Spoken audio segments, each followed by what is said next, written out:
world gets you down and you're feeling lonely, when you can't find your truth or find your center, there are many here who gather together.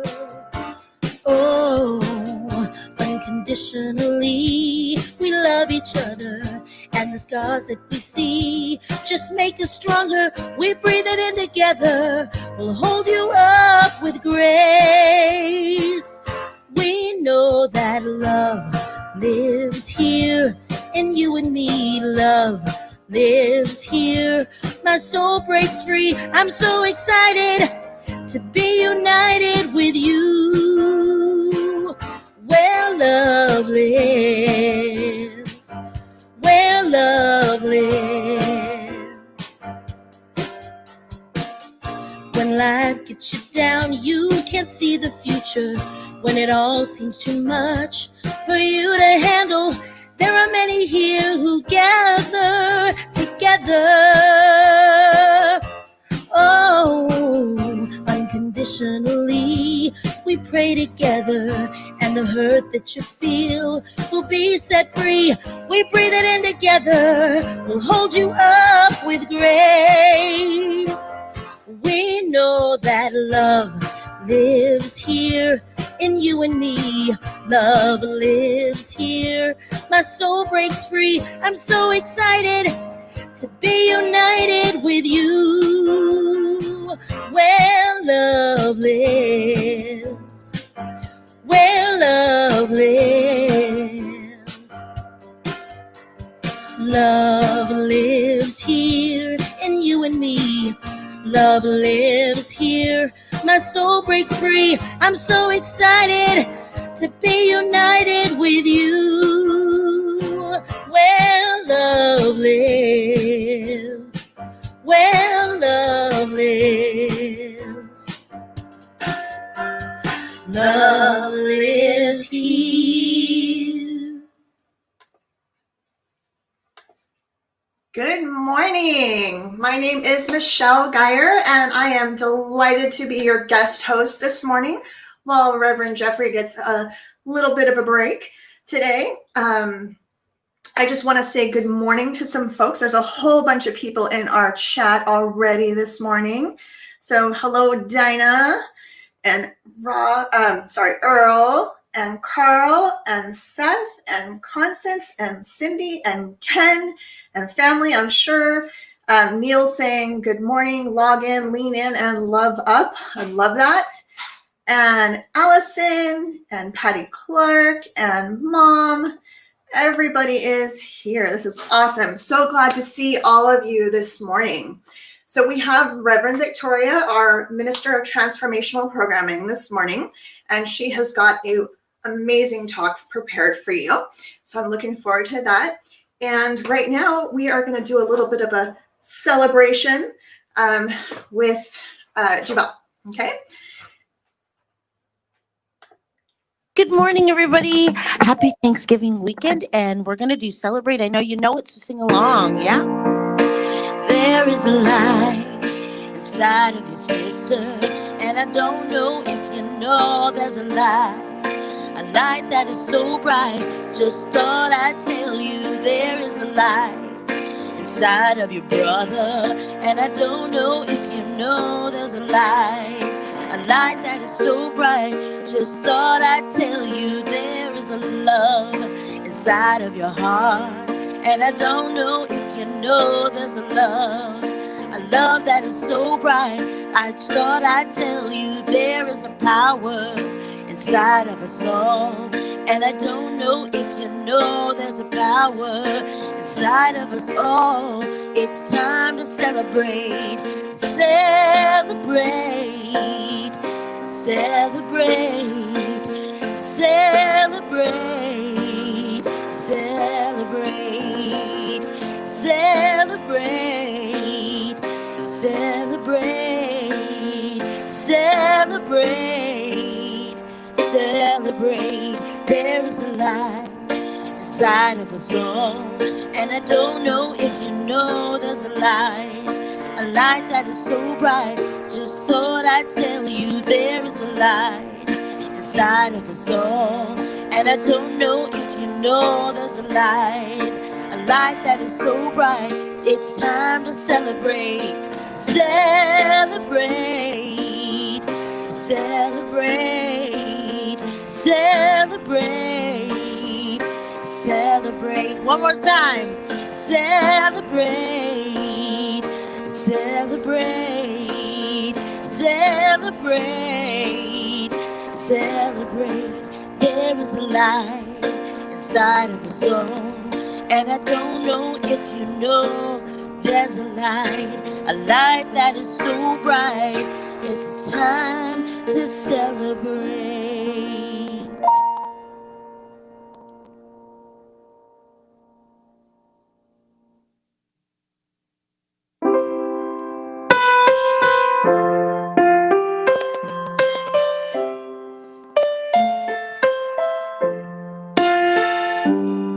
We are one. We are one. We are all one in God. We are love. We are love. We are all the love of God.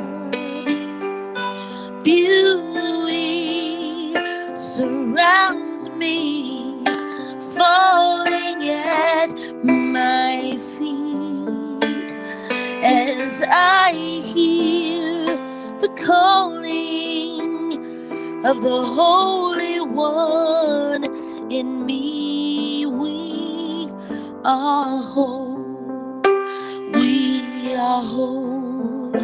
We are all the wholeness of God. We are strength. We are strength. We are all the strength of God. Beauty surrounds me, falling at my feet as I hear the calling of the Holy One in me. We are made. We are made.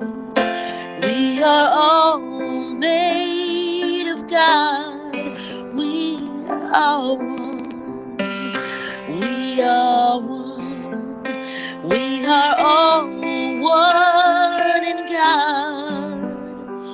We are. We are. We are. We are. We are. We are.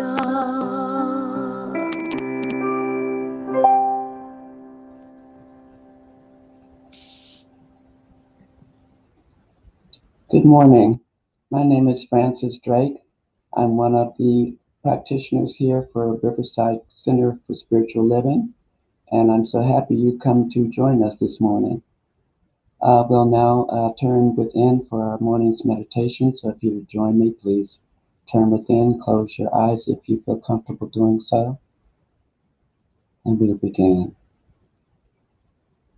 In this now moment, I am sensing, feeling, and recognizing the presence of the One with an acute awareness and inner knowing that it is showing up as each one of you here present on this call.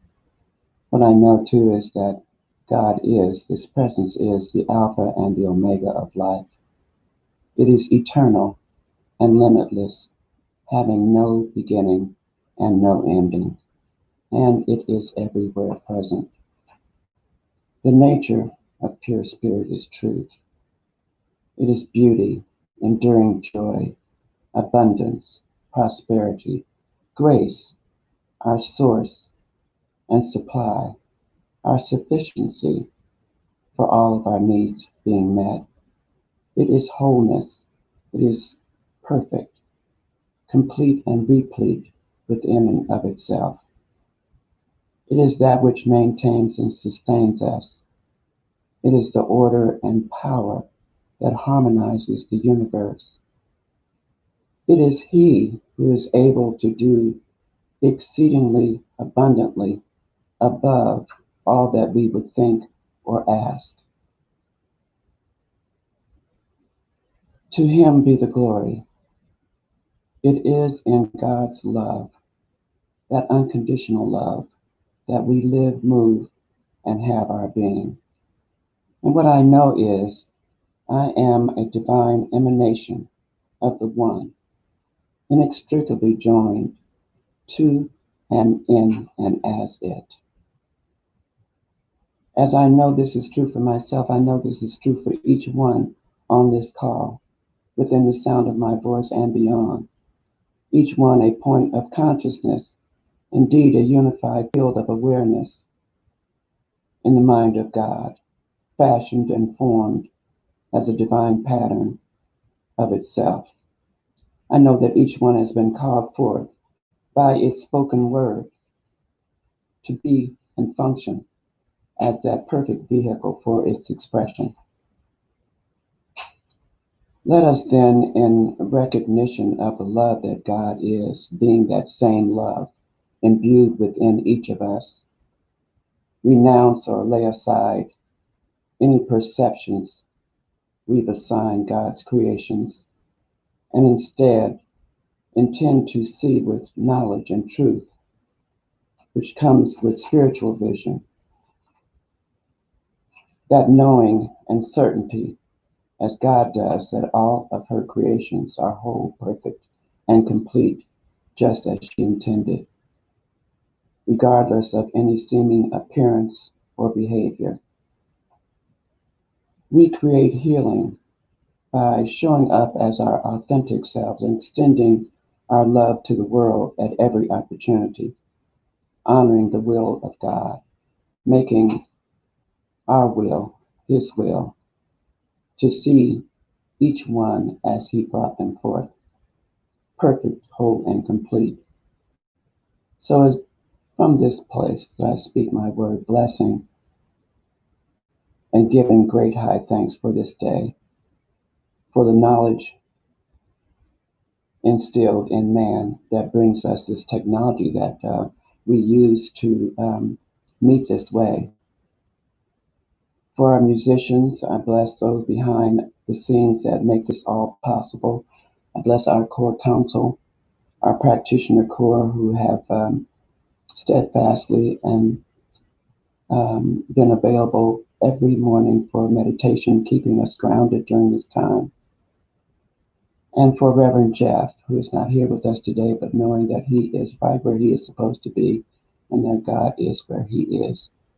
I have a special blessing this day for Reverend Victoria Bomberry, who brings us the message, knowing that her message opens our hearts and minds, bringing about a new or renewed way of being, seeing and knowing ourselves as our authentic selves.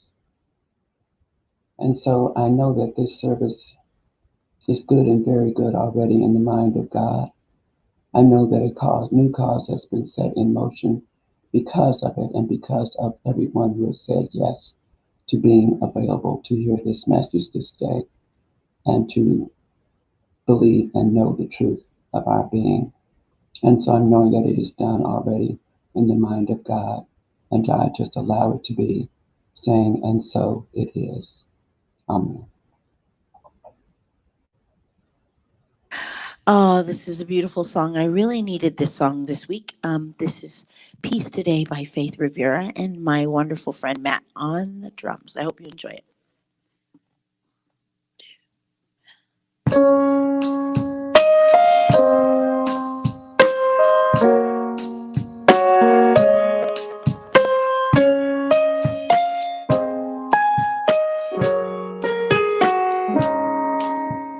Peace is the promise I make today. There's nothing greater for me to say than to lay down unhappiness and surrender to the peace I choose today.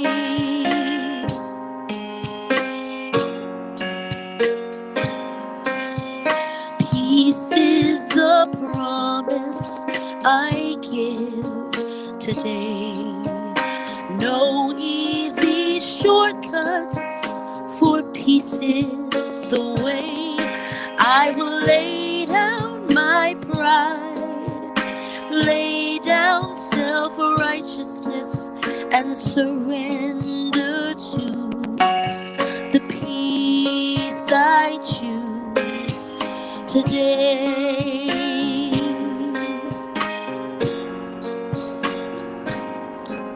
My all I give, my love for all, my all I give today for all. Peace is the reason we're here today.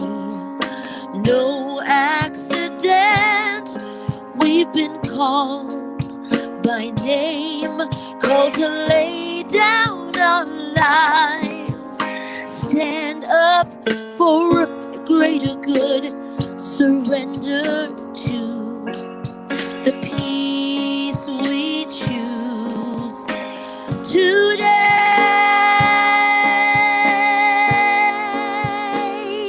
Peace we choose today. Peace we bring. Oh, today, peace we live. Oh, today,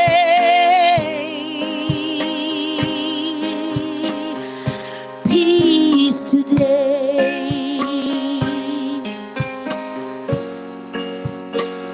Peace today.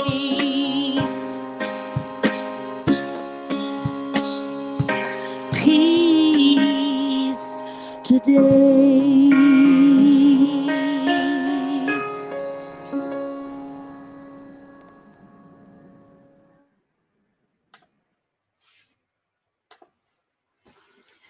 Good morning again. So thank you so much, Jubel. That was beautiful as always. So excited to hear that song. That was beautiful. So I am going to invite all of you to say our focus statement with me. And today I want you to think about an open mind, open eyes, open heart. Okay? Just take a deep breath together. We embolden people to live their highest potential through the transformative power of love. One more time. We embolden people to live their highest potential through the transformative power of love.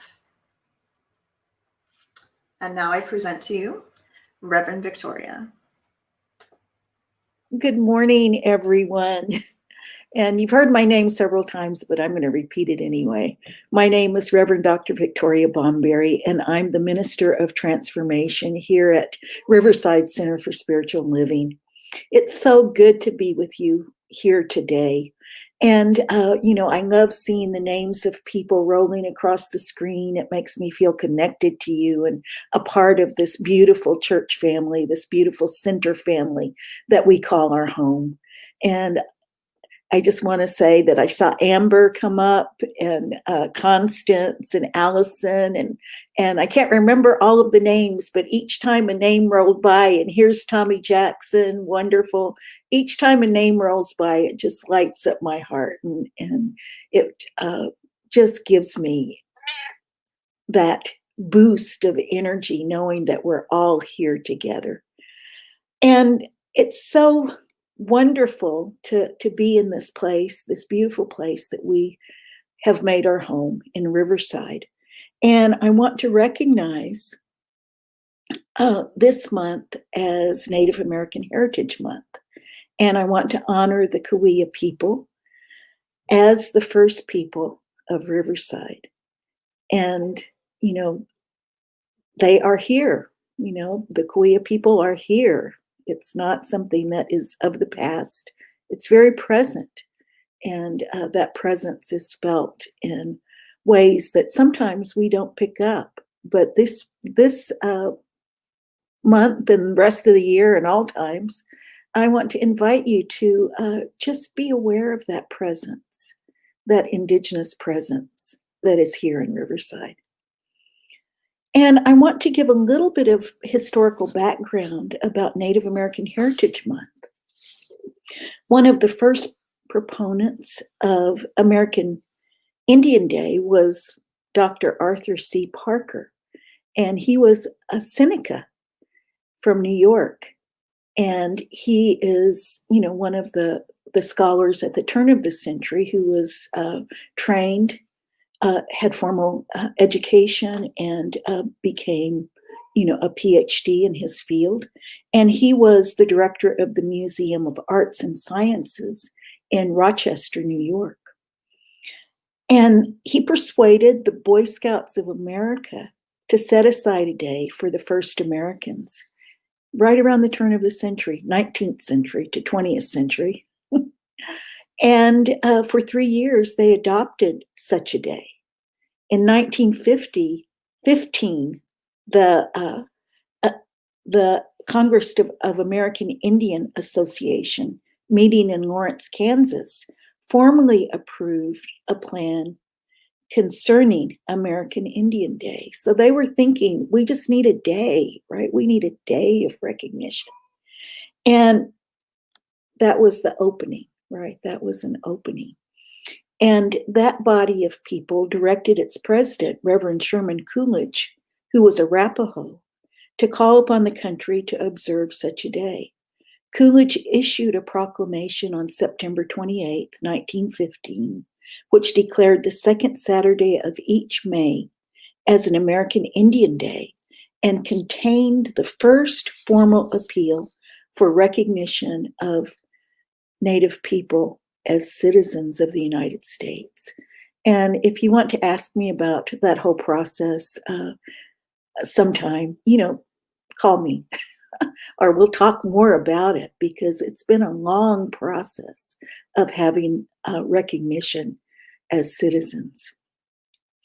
In 1990, President George H. Bush approved a joint resolution designating November 1990 National American Indian Heritage Month. Similar proclamations under variants of that name, including Native American Heritage Month and National American Indian and Alaska Native Heritage Month, have been issued every year since 1994. And many states now have declared October 12th Indigenous Peoples Day. Other states have different official days to honor Indigenous peoples. And invisibility is one of the strongest expressions of racism that Indigenous people face. So all of these things are really positive things that are transforming the way that we are able to see everyone, recognize and honor everyone. And, you know, having that mindset of erasure of Indigenous peoples is continuing the process of eradication. And as I said, all of these things are adding up to healing that past and the present. The project of remembering and seeing is a part of waking up to a new way of being in the world that understands all the oneness of all people and all of life. I trust that the inclusion and diversity process that we are engaged in will lead us to the recognition of Indigenous peoples every day. We are awakening to a new day where we have peace inside our hearts that allows us to see the world as it was created. We can call it Eden, we can call it Shambhala, we can call it heaven on earth. But whatever we call it, it's the spiritual reality of this material world in which we live. This month, Reverend Jeffrey has been focusing on the book, The Government of Eden, and I am continuing exploring this wonderful book by Joel Goldsmith today. The title of my talk is The Peace of Eden Now. And that's with an exclamation point. And I just want to say that the peace of Eden now. Joel Goldsmith describes Eden as eternality, immortality, infinity, harmony, completeness, and perfection. What we as religious scientists recognize as God qualities. We know that when we recognize living spirit and unite with it, we experience the fullness of life, peace and joy, no matter what the circumstances may be. We can live in the eternal now. It is all of the wisdom, it's what all of the wisdom teachings point towards.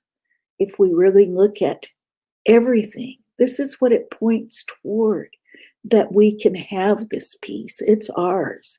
It resides in the center of our being. The global vision of Centers for Spiritual Living states, we envision a world in which we live and grow as one global family. Just think about that. I'm going to talk about family today, but global family. We have our center family here, and I've seen people put up on the screen, I love my church family, and and we love this. And this is what we envision at Centers for Spiritual Living, that we respect and honor the interconnectedness of all life, a world where this kinship with all life prospers and connects through the guidance of spiritual wisdom and experience. Our philosophy is practical, with commitment to our own inner work and engagement with the world. We're not cloistering. Wow, can I say that word? Isolating ourselves. That's easier. Isolating ourselves from the rest of the world. We are fully engaged in all of the activities of the world, but with a different consciousness. That's what we are cultivating, a different consciousness, a new way of being. And we have accepted the challenge to live as householders. And, we're not separate. We're not living on top of mountains. We've all decided to live as householders with all of the responsibilities and opportunities to become skilled in life and all its accompanying transitions. And, the Buddhists always remind us, build those skills, learn to be skillful in living, learn to be skillful through all of those transitions. And that's what we are engaged in right now. Entering the holidays during a pandemic is giving us a chance to practice the wisdom teachings that we study.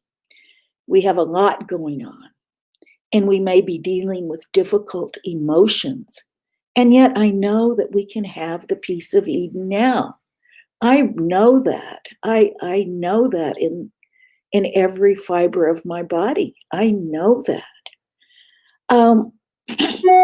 And yet, we are in these difficult situations often. We have a pandemic that none of us have experienced in our lifetime. Back in the early part of the 20th century, there was a pandemic that was a dreadful pandemic, the Spanish flu, right? And that decimated the population. And of course, there wasn't the same kinds of responses available at that time as there are now. And still, with all that we know and all that we the knowledge that we've gleaned over this past 100 years, we are still struggling with this pandemic. And that doesn't mean that things aren't happening, that things aren't moving forward, that we aren't responding in a way that will bring us back to that optimal health that we all need and know.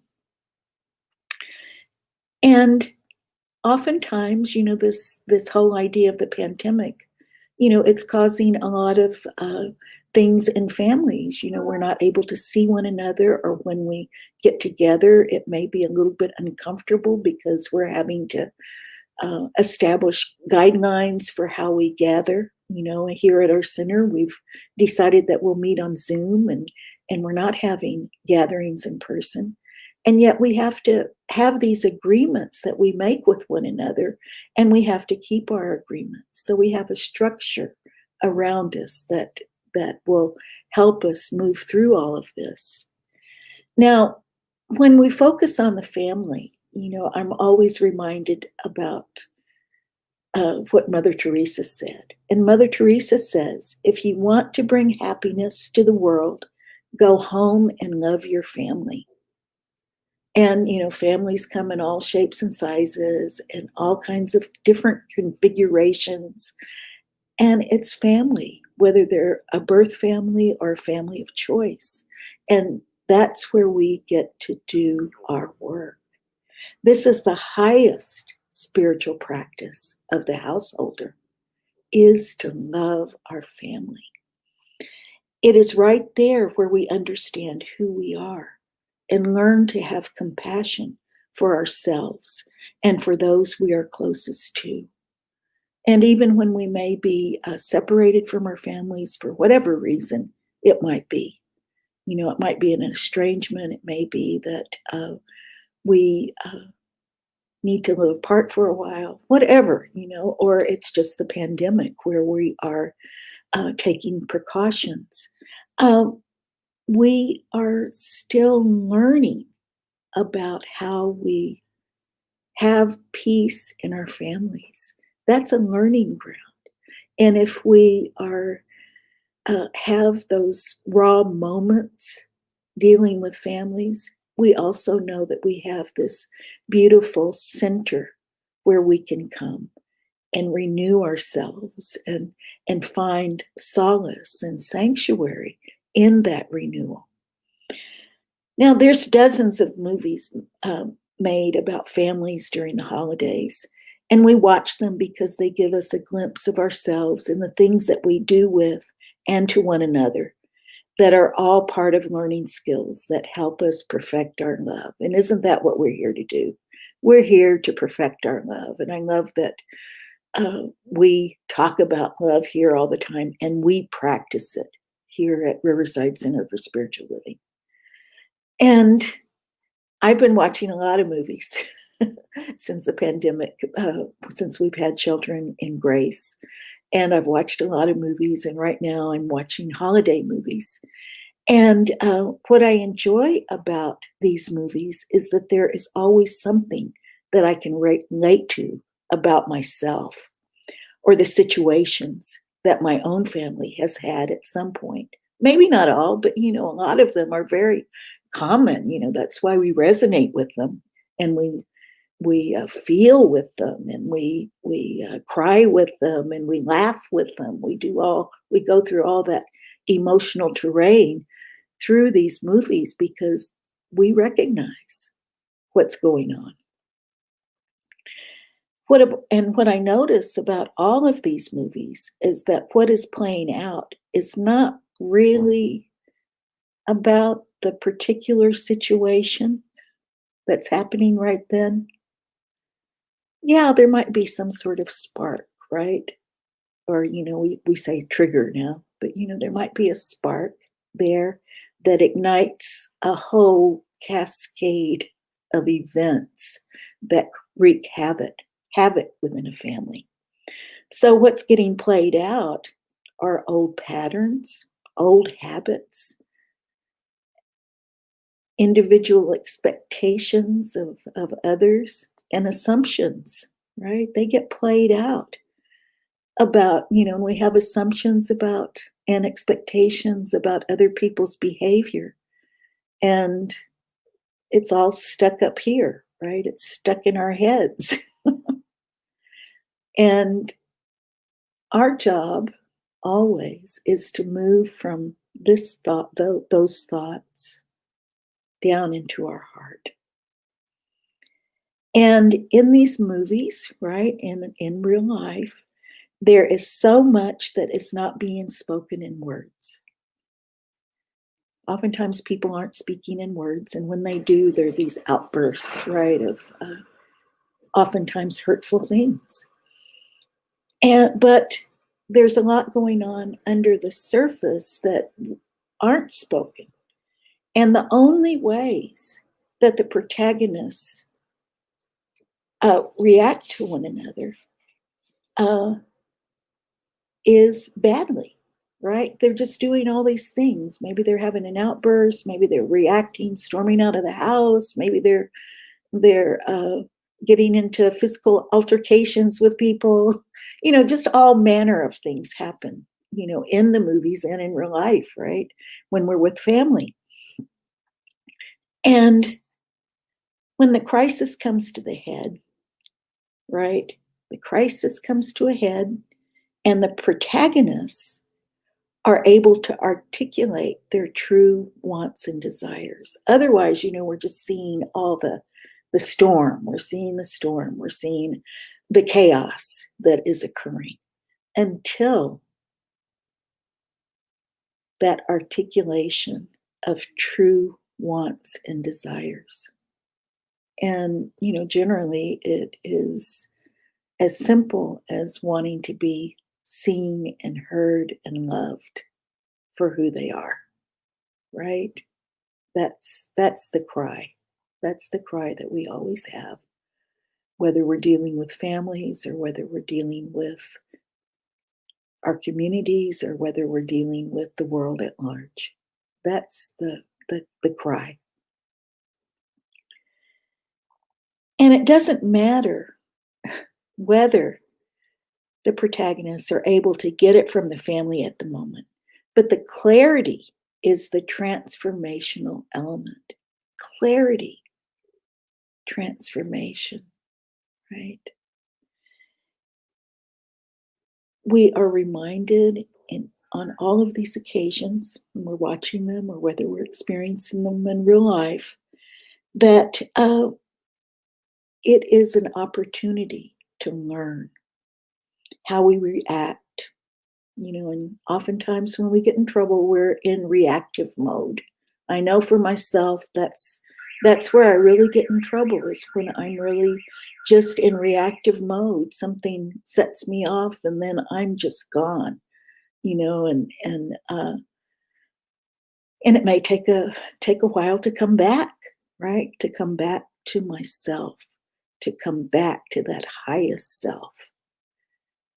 And when that happens, what do we do? Or what do I do? I try to breathe and kind of think things through, reflect, and get back to that center. And that center, that moment of clarity, I would call that the God moment. God is always there, but in the heat of family discord or disharmony, we close ourselves off from it. So we do have to step back. We do have to enter that silence. And the silence doesn't have to last for very long. It can be a nanosecond to get to that moment of silence and to have an epiphany. Goldsmith says, nothing can establish permanent peace in the heart of an individual except for the entrance into the heart of the Christ, the Spirit of God, as peace is established in the world. A peace that comes not by the knowledge of human beings, nor the wisdom or power of humanity, but by the Spirit of God, functioning as the consciousness of humanity. And let's just pause with that. The Spirit of God functioning as the consciousness of humanity. And that's when we get from all of that rumination in our head and make that journey to the heart, to clarity. And clarity is allowing light to flow in to our whole being, to illuminate whatever situation we may be in. We can never lose sight of the reality that we love one another. When things go off the rails, we forgive one another and realize that things that go wrong are transitory. They really are. They happen at that moment. They are transitory. They are not set in stone unless we harden our hearts. And we have a choice there. We can allow them to harden our hearts. And we know that all of our spiritual practices are about softening our hearts. That's what we do. We soften our hearts. We allow the light to shine through. And we also know that those things that pierce us to the heart allow that light to shine in, and they allow the light to shine out if we allow it. So we allow those piercings to be opportunities for us to become that light that we are, that we truly are. For the past, almost 4 years now, I've been leading a peace group. And, our practice is metta. And, I've been just so amazed at the commitment of this group of individuals to be practicing peace. And we meet once a week without fail. And we practice a metta meditation. And we've seen some incredible transformations take place in our own lives and in the world as this group that holds peace for ourselves and for everyone. That's our commitment, to do that and to hold that peace. I'm going to teach this practice. A lot of you probably already know it. And I'm just going to remind us that, when we get into those situations in the holidays, and there's going to be all kinds of situations, right, that come up, because generally the holidays can be a little bit stressful. And this year, it's a little bit different because the stressors are, not being able oftentimes to get together with our family in the ways that we're accustomed to. And, that offers other opportunities, and it offers us opportunities to build our skill level in resilience, right? And to come to that place where we really want to be those beacons of light and peace. So metta is a practice that always starts with ourselves. And a lot of people have a difficult time sending love to themselves, and it takes practice, because of, all those things I talked about earlier, past patterns, things that have been inserted in us through some events, things that we haven't been able to process. All of that, right, is there. And yet we do these spiritual practices so that we fill up with something other than that, and we open our hearts to life, and to life as it is, without assumptions and without expectations from anyone's behavior. We think about who we are, and we allow that to come forward. So we start with ourselves, and we send loving kindness to ourselves. Metta is also called the loving kindness meditation.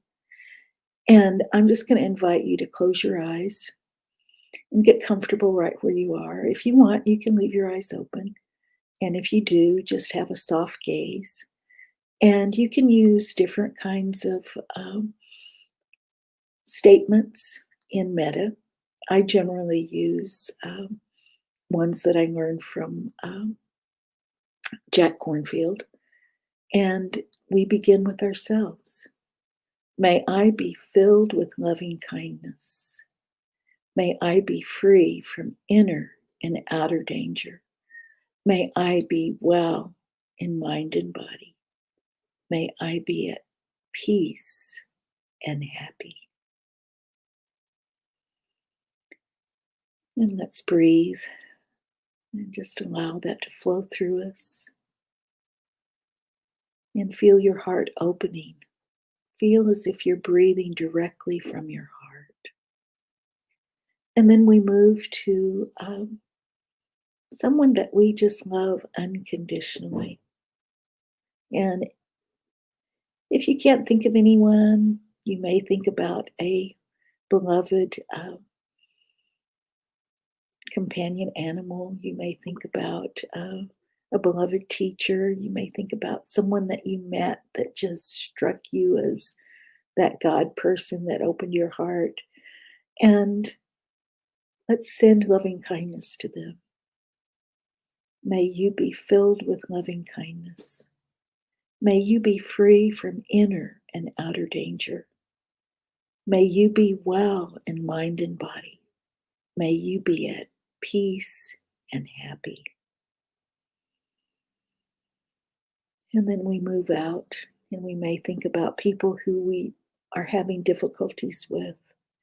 And you know, the whole thing here is not to try to change anyone, not to try to fix anyone. This is all about softening our own hearts. When we are sending loving kindness authentically to those who we may be having difficulties with. May you be filled with loving kindness. May you be free from inner and outer danger. May you be well in mind and body. May you be at peace and happy. And let's just breathe that.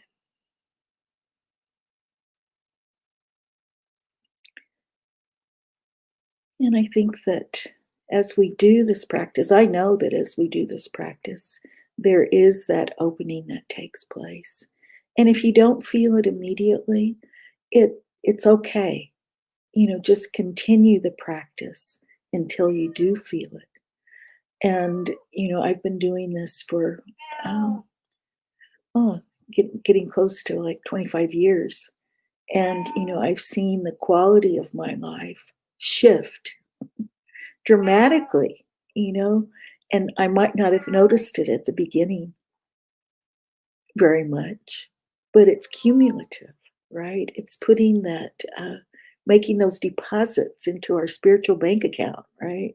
We're doing that and it's transforming us and it's softening us, softening that heart. And that's what we aim to do.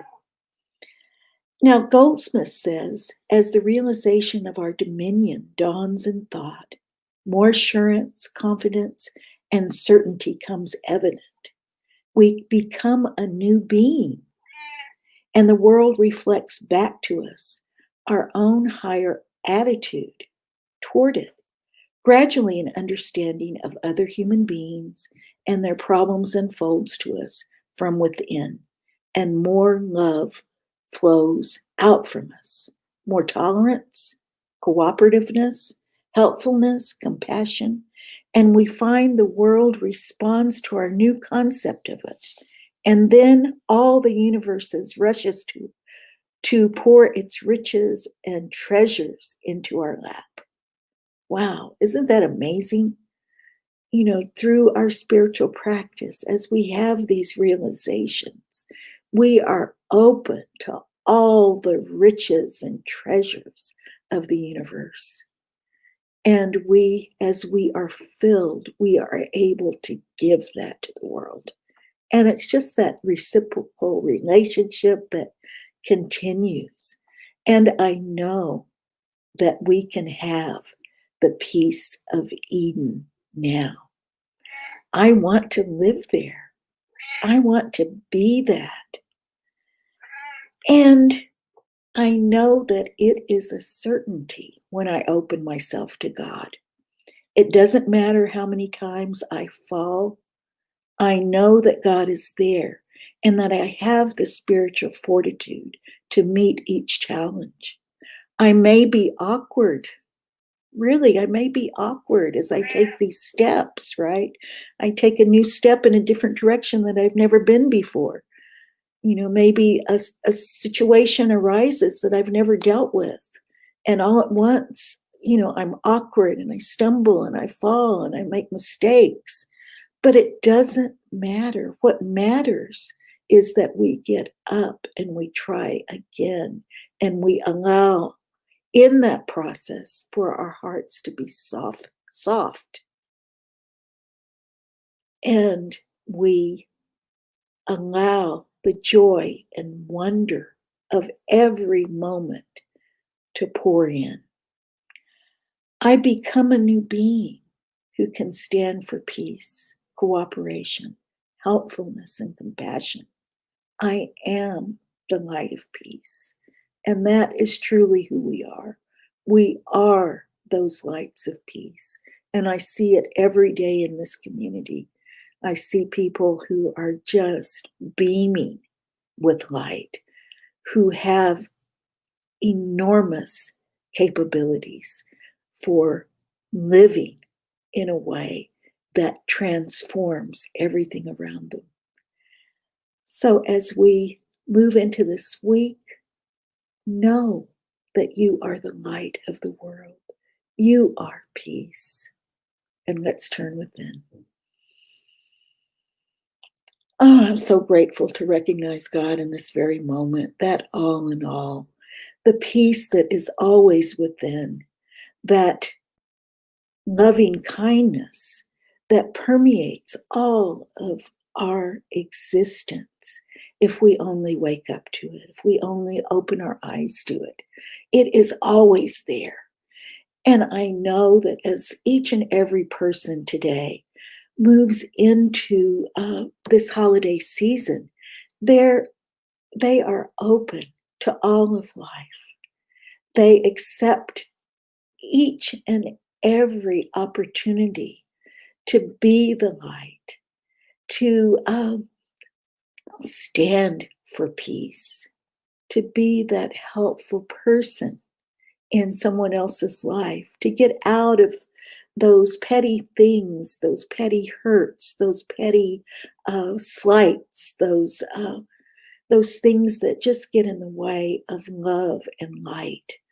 And when the large things come, I know that that spiritual fortitude rushes forth to uplift and to support whatever needs to occur in that moment, whether it's reaching out for help, whether it is going within.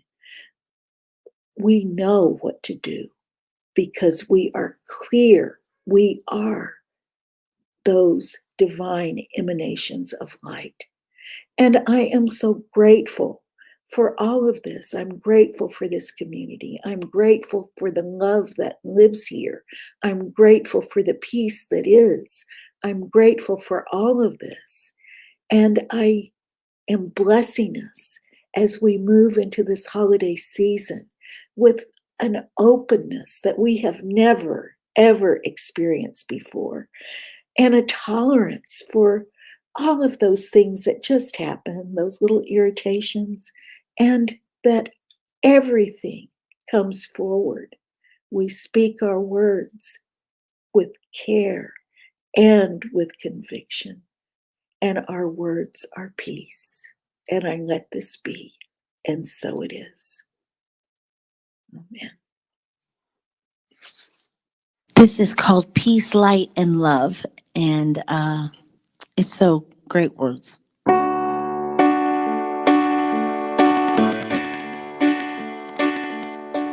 Peace, love,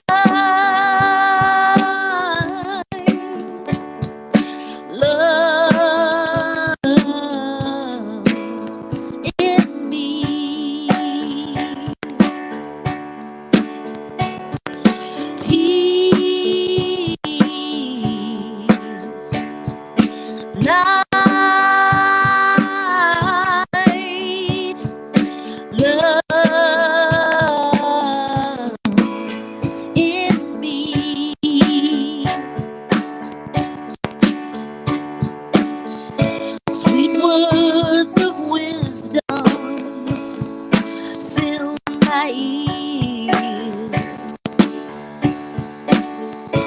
Your words like water keep my soul sustained.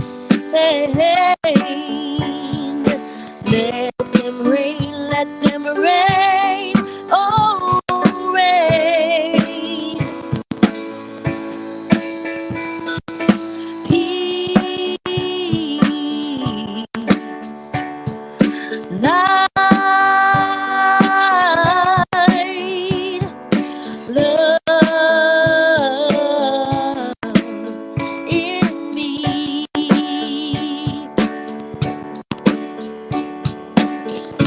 I hold your presence here inside of me.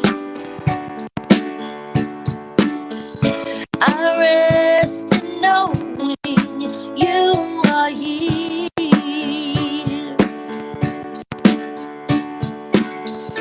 Brighter than 1,000 stars across the sky.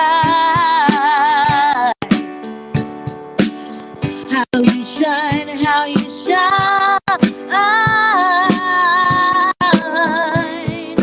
Oh, peace, light, love in me.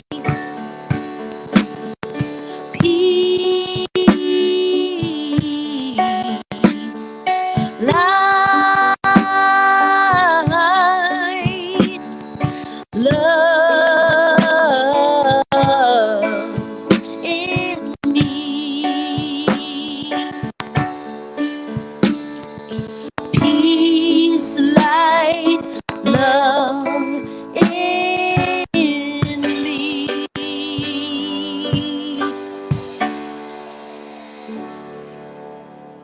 Peace, light, and love. Thank you, Jubel. So we have the opportunity now to contribute to Riverside Center for Spiritual Living.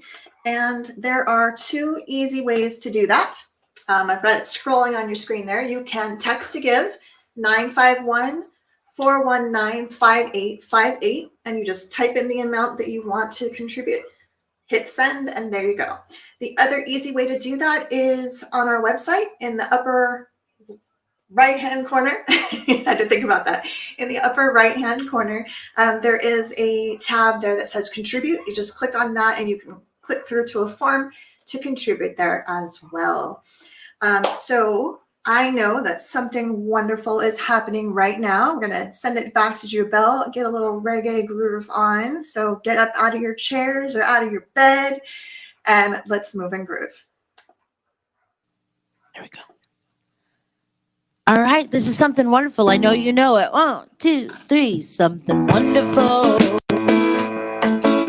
Something wonderful is happening to me right here, right now.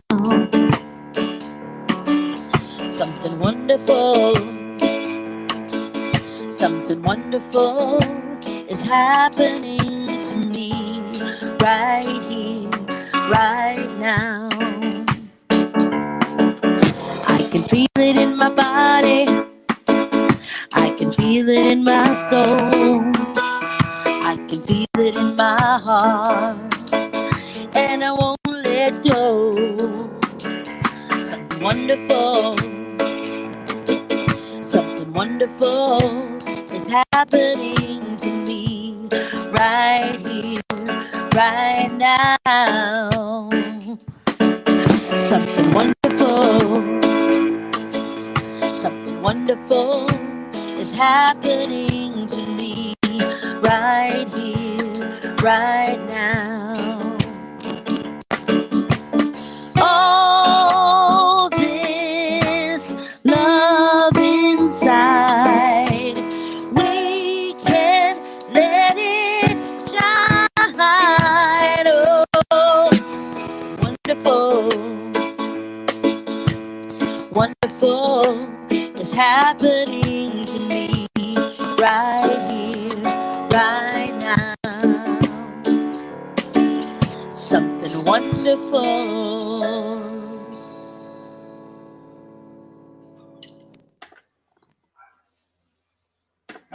Thank you, Jubel. Sorry for the delay there. Having a couple technical things happening. All right, so a couple announcements. Let me go ahead and click over here so I can show you some things that are happening. Today is the last day to make your contributions for Olive Crest to be able to, for us to purchase gifts for transitional foster youth. Absolutely, you can be the miracle for one of them. So you can text to give for that as well, 951-419-5858. Then type in the amount you want to donate, followed by the word Christmas. And I also put it in the chat there. There is a link to the form if you want to use the form instead. Okay, so that's there for you. In addition to that, let's see, we also have, there we go. Volunteers would be greatly appreciated. There is an Eagle Scout, Grant DeVries, who is working on building a small landscaping wall for his Eagle Scout project, the landscaping wall at our center. So you can help out with that. There's a link on the website as well. You can click through to that and sign up to help him. He needs help on December 11th through 13th. And then I'm still looking for seasonal greeting videos. So if you have a chance, go ahead and just record a short clip of yourself sending your seasonal greetings to the rest of our community so that we can share that during our service, our holiday service, December 20th. On December 17th, Jeannie will be leading us in a animal grief support service. So if you can join us for that as well, that's December 17th. And then it's something different that we're doing this year. As Reverend Victoria mentioned, 2020 has been a challenging year for a lot of us. Dare I say all of us. And many of us are experiencing or entering into the holiday season, experiencing maybe a little bit of melancholy. And it's important for us to recognize and acknowledge all of our feelings and experiences. And so we're going to be doing a Blue Christmas service. And that will be on Wednesday, December 9th at 7 p.m. It'll be on StreamYard just like this. And really helping us find some peace and a little bit of ritual, helping us find some peace to sort of deal with a lot of the emotions that maybe some of us are experiencing this year. Not being able to gather in the same ways that we've been able to in the past and things like that. So Blue Christmas service, 7 p.m. on Wednesday, December 9th. So there'll be more information on that forthcoming, but I want you to kind of get that in your mind, save the date kind of a thing. All right, so we have coming up the Beyond the Message. And today's Beyond the Message is going to be a little bit different. It is going to be a celebration for the spirit groups that have been forming or that have been going on over the past, 2 months now, I think it is. And so you're welcome to join us, whether you're in a spirit group or not, but just know that we're going to be a little festive and having some fun with that. Okay. So I believe that is everything I was tasked to tell you. So let's do our benediction, bringing us all together. Something wonderful is happening through me right now. It is this thing called love. Love is in my mind. Love is in my body. Love is in everything I do. I am it. I share it and I receive it because love lives here. All right.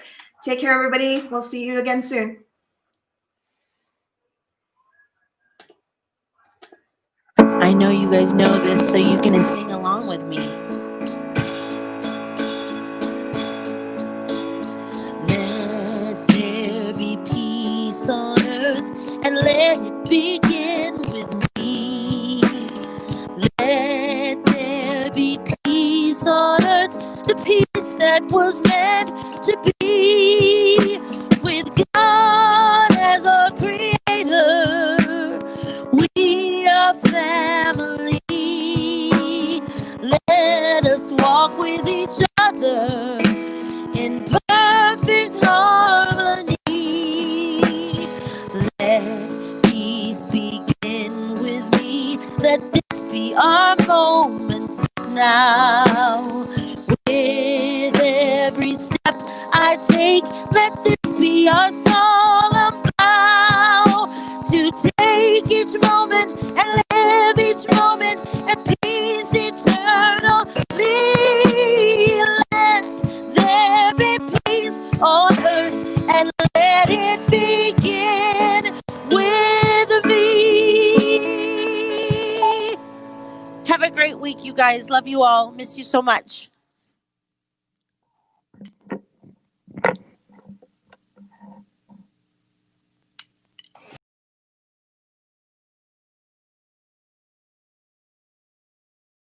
Love.